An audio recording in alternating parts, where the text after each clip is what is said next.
আপনারা জানেন যে বরিশালের ঐতিহ্যবাহী একটি খেয়াঘাট চরকাও খেয়াঘাট, সেই খেয়াঘাটটা আমরা দীর্ঘদিন দেখেছি। আমরা এমনকি ছোটবেলা থেকেই দেখে আসছি যে এটা ইজারাবিহীন একটি খেয়াঘাট, যেখানে মানুষজন সরাসরি মাঝি মাল্লা এবং যে জনগণের সরাসরি সম্পৃক্ততার মধ্যে দিয়ে সেটা এখানে পারাপার পদ্ধতি ছিল।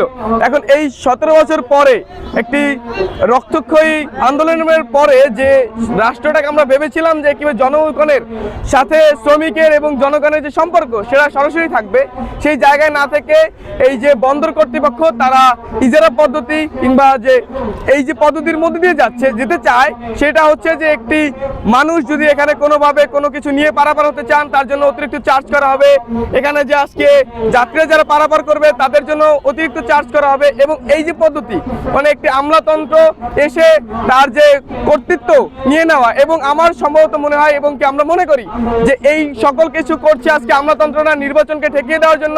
তো এই বরিশালের যে ঐতিহ্যবাহী যে খেয়াঘাট, সেই খেয়াঘাটটাকে কোনোভাবে ইজারা দেওয়া যাবে না। আমরা বরিশালবাসীর পক্ষ থেকে এবং গণসংহতি আন্দোলনের পক্ষ থেকে বলি যে ইজারা পদ্ধতির বাইরে গিয়ে জনগণের জন্য মাঝি মাল্লা এবং জনগণের যে সরাসরি সম্পর্ক সেটা আজীবন বজায় থাকবে, এবং সেই পদ্ধতি আমরা যেতে চাই। আমরা মনে করি এটা বিআইডব্লিউটি যদি ইজারা দেয় তাহলে জনভোগান্তিটা বাড়বে, যারা দৈনন্দিন পারাপার হয় তাদের ভোগান্তিটা বাড়বে।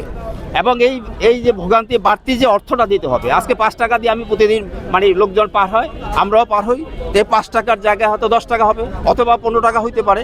এটাই কিন্তু শেষ না, এখানে যেটা হবে সেটা হলো এই 15 টাকার সাথে 10 টাকার সাথে আরও যুক্ত হবে আমার একটা এলইডি টিভি, আমার 10 কেজি আলু, 15 কেজি চাল, এই যে আমরা বহন করব সেটারও আসলে বাড়তি ভাড়া আমাদেরকে দিতে হবে। যেটা আমরা দেখছি আমাদের পাশে যে লঞ্চ ঘাট আছে পিছনে, লঞ্চ ঘাটের অবস্থাটা দেখছি ইজারার ফলে, ওইটাও বিআইডব্লিউর ইজারা এবং এইটাও বিআইডব্লিউটি এর ইজারা, ফলে এই যে ভোগান্তিটা বাড়বে আমরা এই ভোগান্তিটা চাই না।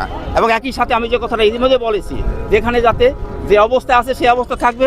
এখানে যদি কোনো মাঝি মাল্লা অথবা কোনো বিশেষ কোনো সংস্থা বা বিশেষ কোনো ব্যক্তি এখানে যাত্রীদের উপরে বিশেষ চাপ তৈরি করার চেষ্টা করে, সেটাকে আমরা প্রতিরোধ করবো। ছোট একটা ব্যাগ নিয়ে গেল 100 টাকার মাল এলে চাইবো 200 টাকা, এবার ভাড়া বাড়বো, জনগণের সাথে ব্যবহার খারাপ হবো, সর্বদিকেই ক্ষতি, জনগণের ক্ষতি।